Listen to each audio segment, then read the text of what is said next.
ہم نے دیکھا ہے کہ خیبر پختونخوا میں اور بلوچستان کے کچھ لیڈرز جو ہیں وہ اس کو کوئی ایتھنک مسئلہ یا ایتھنک اس کا رنگ دینے کی کوشش کر رہے ہیں، اور خاص طور پر کہ چونکہ دونوں طرف قبائل رہتے ہیں، لہٰذا چونکہ ان کی رشتہ داریاں ہیں تو کوئی بارڈر نہیں ہونا چاہیے، کوئی اس میں ویزا کنٹرول پاسپورٹ نہیں ہونا چاہیے، اور ان کو اسی طرح رہنے کی اجازت ملتی رہے۔ ایک موقف ہے گزشتہ کئی دنوں سے دیا جا رہا ہے، تو اس پہ کیسے رسپونڈ کریں گے آپ؟ دیکھیں، یہ موقف جو ہے نا غیر منطقی اور غیر قانونی ہے۔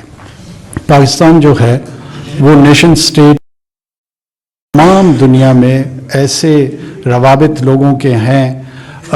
چائنا کا جو علاقہ ہے وہ سینٹرل ایشیا سے ملتا ہے، وہاں پہ بھی دونوں اطراف میں ایسی اقوام بستی ہیں جو کہ جن کا ایتھنک بیک گراؤنڈ ایک جیسا ہے۔ ایران اور آذربائیجان کے بیچ میں ایسی اقوام بستی ہیں آذری جو کہ ایک جیسی ایتھنک بیک گراؤنڈ رکھتی ہیں۔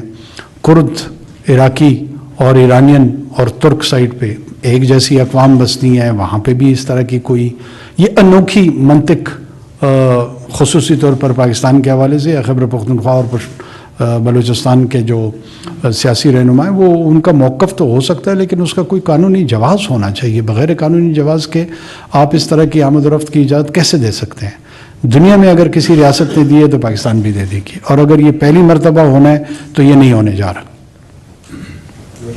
سر، کچھ رپورٹس ایسی ہیں کہ جس میں بتایا گیا کہ تقریباً 33 لاکھ کے قریب تعداد ہے افغان جو باشندے پاکستان میں رہتے ہیں، اور ابھی تک جو ڈیو ڈیٹ تھی وہ بھی گزر گئی، اور اس کے بعد ابھی تک تقریباً 1,85,000 کے قریب ایسے لوگ جو رضاکارانہ طور پر خود ہولڈنگ سینٹرز میں یا پھر بارڈر پر وہ چلے گئے۔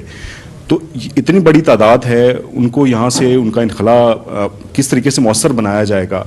تو اس حوالے سے جو اقدامات فاسٹ موونگ جو اقدامات ہیں اس سے متعلق کیا حکمت عملی ہے سر؟ دیکھیں، ایک تو افغان رجسٹرڈ کارڈز اور ریفیوجی سٹیٹس کے حوالے سے میں نے آپ کو تعداد بتا دی ہے جن کو واپس بھیجنے کی پالیسی نہیں ہے، تو 20 لاکھ افراد تو اس میں سے نکل گئے۔ باقی بھی ہمارے پاس کوئی ڈیٹا نہیں تھا، اگر وہ ہوتا تو پھر تو یہ کسی نہ کسی قانونی زمرے میں، انتظامی زمرے میں موجود ہوتے۔ اب تک جو واپس جانے کے حوالے سے لوگوں کی رضاکارانہ طور پہ جو تعداد ہے وہ لگ بھگ 2,52,000 کے قریب ہے، اور یہ بہت خوش آئند ہے، حوصلہ افزا ہے۔ میں سمجھتا ہوں کہ فیز وائز اس میں بھی آگے بھی جتنے رضاکارانہ طور پہ لوگ جائیں گے ہم اسے انکریج کریں گے، اور ہم لوگوں کی ڈگنیٹی کا بھی خیال رکھ رہے ہیں۔ ہم کوئی ڈریکونین انداز میں ریاست اس کی امپلیمنٹیشن نہیں کر رہی ہے، فمنس ہے، ہم مستحکم ہیں، استحکام کے ساتھ جو ہے نا ہم اپنی پالیسیز امپلیمنٹ کریں گے۔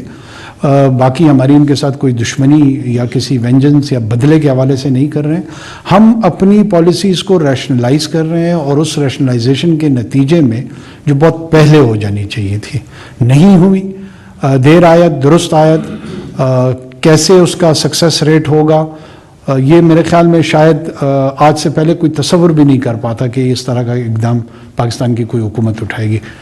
قدم بھی اٹھا لیا ہے، اس کے ریزلٹس بھی آ رہے ہیں۔ رضاکارانہ طور پہ 2.5 لاکھ افراد کا جانا کوئی معمولی بات نہیں، اور اس سے مجھے یہ لگ رہا ہے کہ یہ سائن ہے اس کی کہ یہ پالیسی سکسیسفلی انشاءاللہ امپلیمنٹ ہو جائے گی۔